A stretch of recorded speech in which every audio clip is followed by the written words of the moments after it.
ఈరోజు రాయలసీమ ప్రాంతమైనటువంటి పశ్చిమ ప్రాంతము వెనుకబడినటువంటి ప్రాంతము ప్రస్తుతము ఆదోని జిల్లాగా కేంద్రం ప్రకటించాలని ఉద్యమాలు నడుస్తున్నటువంటి ఈ తరుణంలో కేవలము ఆ ఆదోనికి సంబంధించి మౌలిక సదుపాయాలు కానీ భౌగోళిక పరిస్థితులు అనుకూలించటం లేదని ప్రభుత్వం వెనకబోతున్నటువంటి పరిస్థితుల్లో ఈరోజు ఎమ్మెగనూరుకి జిల్లా కావాల్సినటువంటి అర్హతలన్నీ కూడా భౌగోళిక మౌలిక సదుపాయాలన్నీ కూడా త్రాగునీరు సాగునీరు అదేవిధంగా విద్య ఉపాధి వాణిజ్యం వ్యాపారం ఇవన్నీ కూడా పర్టికులర్గా ఉన్నటువంటి ఎమ్మెగనూరు ప్రాంతాన్ని జిల్లాగా ప్రకటించి అదే ఆదోనిని పారిశ్రామికంగా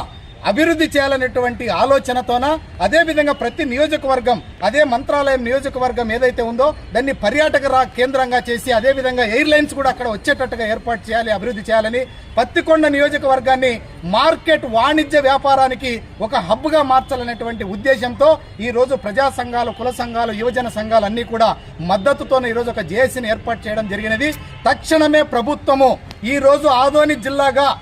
ఏదైతే మీరు చేయడానికి వెనకపోతున్నారో మౌలిక అంటే భూమి లేదు, సరైనటువంటి పరిస్థితులు వాటర్ ఫెసిలిటీస్ సరిగా లేదనేటువంటి ఆలోచనతోన